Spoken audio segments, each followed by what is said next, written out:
مدینہ منورہ سے چلنے والے لوگ اور اتنے عظیم لوگ کہ جو بارگاہ مصطفیٰ میں ہے تو حضور فرما رہے ہیں جب تمہارا دل کرے ہمارا دیدار اس وقت آپ کو میسر آ جائے گا، آپ ہمیں دیکھ سکیں گے۔ اتنی بڑی ہستی برے صغیر میں آ رہی ہے تو سب سے پہلے حاضری کس کے مزار میں پیش کر رہی ہے؟ داتا صاحب رحمۃ اللہ علیہ۔ ہم یہاں رہ کے بھی اور پاکستانی ہونے کے باوجود یا ہم سیالکوٹ کے لوگ ہونے کے باوجود داتا صاحب رحمۃ اللہ علیہ کے بارگاہ میں جو انوار و تجلیات ہیں ہمیں خبر ہی نہیں ہے کہ وہاں کیا کیا تقسیم ہو رہا ہے۔ اور پھر یہ جو آپ 40 دن وہاں بیٹھے ہیں تو 41ویں دن اس کے پیچھے بھی ایک راز تھا۔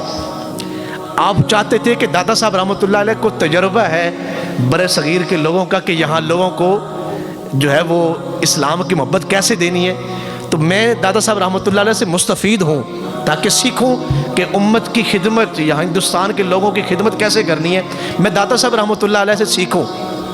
میں ایک بات آپ کو ایمان افروز کہنا چاہتا ہوں، جتنے بڑے بڑے ظاہری علوم ہیں جو ہم پڑھتے ہیں، بالخصوص جو دینی علوم ہے، یہ میرے سامنے قرآن مجید ہے یا ہم احادیث مبارکہ کے علوم پڑھتے ہیں، یہ میرے سامنے قرآن مجید ہے اور میں ایک بڑی عظیم نشست پہ بیٹھ کے یہ بات آپ سے کرنے لگا ہوں۔ یہ جو دل کی روشنی ہے نا، دل کی روشنی، یہ دل کا جو سکون ہے وہ علوم پڑھنے سے آپ کو حاصل نہیں ہوگا، چاہے آپ دنیا کے جتنے مرضی علوم پڑھ لیں، جب تک آپ کسی ایسے بزرگ کی مجلس میں نہ بیٹھیں جو اللہ تعالیٰ کی معرفت کو پہچانتے ہیں۔ یہ جو بشر حافی رحمۃ اللہ علیہ تھے، ان کے پیچھے ایک بڑے کامل ولی، اور کتنے بڑے کامل، حضرت امام احمد بن حنبل، اتنا بڑا نام ہے امام احمد بن حنبل کا، وہ حضرت بشر حافی کے پیچھے یوں چل رہے ہوتے ہاتھ باندھ کے یوں۔ تو کسی نے پوچھا حضور آپ اتنے بڑے فقیہ ہیں، محدث ہیں، مفسر ہیں، اتنے بڑے عالم اور فاضل ہیں، آپ ایک فقیر کے پیچھے چل رہے ہیں جو مکمل طور پہ عالم نہیں، فاضل نہیں۔ تو اس وقت امام احمد بن حنبل نے ایک شاندار جملہ ارشاد فرمایا تھا، فرمایا کہ رب کا علم تو ہم رکھتے ہیں، ہم نے پڑھا ہے کہ رب کون ہے اور رب کیا ہے، لیکن اگر کوئی رب کو جانتا ہے، پہچانتا ہے تو وہ بشر حافی پہچانتے ہیں۔ اگر آپ اللہ کی پہچان چاہتے ہیں تو پھر ان لوگوں کے لڑ ضرور لگیں جن کو معرفت الہی کا نور حاصل ہے، وگرنہ آپ شاید ساری زندگی، آپ جانتے ہیں شیطان کو جو نکالا گیا وہ کس وجہ سے نکالا گیا؟ کہ اللہ کے نبی کی اس نے تعظیم نہیں کی۔ کس وجہ سے؟ اپنے علم کے غرور کی وجہ سے۔ تو جب تک کسی کامل ہستی کی آپ کو نظر حاصل نہیں یا ان کی مجلس کا قرب آپ کو حاصل نہیں، آپ کامیاب رستے پہ نہیں چل سکتے۔ تو آپ نے یہاں پہ حاضری دی، 40 دن بیٹھے رہے، اور 41ویں دن جب یہاں سے اٹھے تو ذرا دلوں کو تھام کے سنیں۔ اٹھنے سے پہلے دادا صاحب رحمۃ اللہ علیہ سے عرض کی، حضور ہم تو حاضر ہوئے تھے آپ کے دیدار کے لیے، آپ نے دیدار کا شرف ہی نہیں بخشا ہمیں، آپ باہری تشریف نہیں لائے، بس یہ کہنے کی دیر تھی، پھر انہی گھڑیوں میں حضرت داتا صاحب رحمۃ اللہ علیہ نے اپنا دیدار عطا فرمایا، اور پھر فرمایا معین الدین چشتی اجمیری، آپ دیکھ رہے ہیں کہ ہمارے ڈیرے پہ لوگوں کا رش کتنا ہے، لیکن آپ جب سے آئے ہیں ہمارا دل یہی چاہتا تھا کہ آپ یہاں سے نہ جائیں، آپ یہیں بیٹھے رہے۔ پھر اس وقت خواجہ صاحب نے یہ شعر کہے جو آپ آج داتا صاحب رحمۃ اللہ علیہ لکھے ہوئے ہیں، گنج بخش فیض عالم مظہر نور خدا، ناقصاں را پیر کامل کاملاں را رہنما۔ اگر ہم زندہ قوم ہیں یا ہم زندہ لوگ ہیں تو زندگی میں کثرت کے ساتھ داتا صاحب رحمۃ اللہ علیہ کے مزار پہ حاضری دیا کریں۔ یہ وہ جگہ ہے جہاں خواجہ معین الدین چشتی اجمیری مدینہ منورہ سے آئیں تو پہلی حاضری یہیں پیش کرتے ہیں۔ آپ جب اجمیر شریف تشریف لائے تو یہ نہیں کہ وہاں سے پہلے ہی ایسی مسجدیں تیار تھیں، ایسے لوگ سامنے بیٹھے ہوئے تھے آپ کو سننے والے، ایسا ماحول نہیں تھا۔ آپ نے بڑی تکلیفیں برداشت کی، آپ کا مذاق اڑایا گیا، آپ کے لیے پانی بند کیے گئے، آپ کو وہاں سے نکالنے کی کوششیں کی گئی، آپ کو قتل کرنے کی بھی کوششیں کی گئیں، آپ نے جو مسجدیں تعمیر کی ان مسجدوں کو گرانے کی بھی کوشش کی گئی کہ مسجد کو شہید کر دیا جائے اور ان کو یہاں سے نکالا جائے۔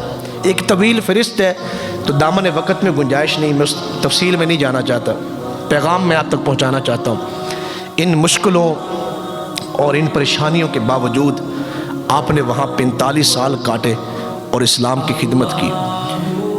وہاں ایک نجومی تھا، جب آپ کی کرامتیں ظاہر ہوئیں تو پھر لوگوں کی توجہ حضرت خواجہ صاحب کی طرف ہوئی، تو ایک نجومی جس کی وہاں پورے ہندوستان میں بڑی دھات بیٹھی ہوئی تھی، وہ لوگوں کا ظاہر تو دیکھنا تو خیر کوئی اتنی عجیب بات نہیں، وہ لوگوں کے باطن کو بھی دیکھ لیتا تھا کہ اس کے دل میں کیا ہے۔ تو اس نے جب سنا نا حضرت خواجہ صاحب رحمۃ اللہ علیہ کے بارے میں کہ مسلمانوں کے ایک بابا جی آئے ہوئے ہیں، تو حاضر ہوا خدمت میں۔ جب آپ کی خدمت میں حاضر ہوا تو اس نے آپ دادا صاحب رحمۃ اللہ حضرت خواجہ صاحب رحمۃ اللہ علیہ کے سامنے آیا، پہلے سامنے سے دیکھا آپ کو، پھر پیچھے چلا گیا، پھر دائیں آیا، پھر بائیں، ایسے گھومنے لگا، پھر سامنے بیٹھ گیا اور آپ کو دیکھنے لگا۔ تو آپ نے فرمایا ابھی کیا دیکھ رہے ہو؟ کہا میری زندگی کے تم پہلے شخص ہو جسے میں دیکھ رہا ہوں کہ جو باہر سے بھی روشن ہے اور جس کا باطن بھی روشن ہے۔ آپ بڑے خوبصورت تھے، بہت حسین تھے، کیونکہ حسنی اور حسینی سید تھے آپ۔ کتنے لوگ صرف آپ کے حسن کو دیکھ کے مسلمان ہوئے تھے، اتنے حسین تھے خواجہ معین الدین چشتی اجمیری رحمۃ اللہ علیہ۔ تو اس نے کہا جی میں دل کو دیکھ لیتا ہوں، میرے پاس وہ عبور ہے کہ میں دل کو بھی جانچ لیتا ہوں کہ انسان کے دل میں اس وقت کیا ہے۔ لیکن میں تو حیران رہ گیا ہوں کہ میری زندگی کے آپ پہلے شخص ہیں کہ آپ کا جیسے ظاہر ستھرا ہے ایسے آپ کا باطن بھی نور سے چمک رہا ہے۔ پھر اس نے ایک بڑی عجیب بات کی، اس نے کہا جناب معاف کیجیے گا، ایک بات کی سمجھ نہیں آ رہی کہ دل تو آپ کا بہت زیادہ روشن اور منور ہے، لیکن اس میں ایک جگہ پہ سیاہ نقطہ مجھے نظر آ رہا ہے۔ جو اتنی عظیم پاکیزہ ہستی ہو اور سارا باطن اس کا روشن ہو تو وہاں سیاہ نقطہ کیسے ہو سکتا ہے؟ تو آپ نے فرمایا تو جاننا چاہتا ہے اس سیاہ نقطے کو؟ فرمایا ہاں۔ فرمایا تو میرے سامنے بیٹھ۔ وہ سامنے بیٹھا، فرمایا کلمہ پڑھ میرے نبی کا اور مسلمان ہو۔ اس نے کہا جی میں مسلمان کیوں؟ اور فرمایا تو نے راز کو نہیں جاننا کہ میرے دل پہ وہ سیاہ نقطہ کیوں ہے؟ فرمایا جاننا چاہتا ہوں۔ فرمایا جاننا چاہتا تو پھر کلمہ پڑھ، تجھے میں بتاؤں گا کہ یہ راز کیا ہے۔ جب اس نے کلمہ پڑھا اور مسلمان ہوا تو پھر فرمایا اب دیکھ میرے دل کو۔ جب دل کو دیکھا تو وہ سیاہ نقطہ نہیں تھا۔ تو کہا حضور یہ کیا راز ہے؟ فرمایا میرا دل ایک تو روشن اللہ نے بنایا ہے اور پھر میرے دل کو اللہ نے شیشہ بنایا ہے۔ اگر میرے سامنے کوئی سیاہ دل والا کھڑا ہو تو اس کا عکس میرے دل پہ پڑتا ہے۔ یہ جو سیاہ نقطہ تو دیکھ رہا تھا یہ تیرے کفر کا نقطہ تھا، تو نے کلمہ پڑھ لیا ہے، اب تیرے دل کو بھی اللہ نے روشن کر دیا ہے۔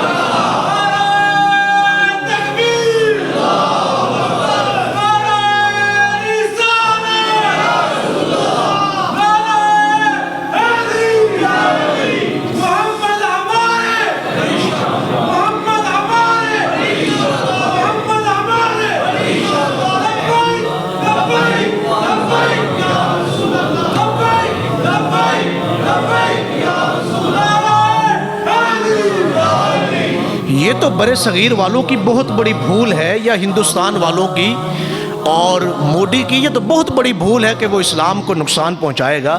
مجھے بتائیں جو خواجہ معین الدین چشتی اجمیری کی نگری ہو وہاں بھلا اسلام کیسے ختم ہو سکتا ہے، یا اسلامی جو اقدار ہیں وہ کیسے ختم ہو سکتی ہیں؟ تو خواجہ صاحب رحمۃ اللہ علیہ نے آپ نے وہاں ایک مرتبہ دعوت فرمائی، ہندوستان میں لنگر شریف لگایا۔ شاید آپ کو یاد ہو میں نے ایک موقع پہ یہ بات عرض کی تھی کہ یہ حضرت خواجہ معین الدین چشتی اجمیری کا مزار پر انوار، آپ کی جو خانقاہ تھی اس وقت، اس کے باہر لکھا ہوا تھا کہ یہاں آنے والوں سے 24 گھنٹے کھانا ضرور پوچھا جائے گا، اس کا مذہب یا اس کی ذات نہیں پوچھی جائے گی۔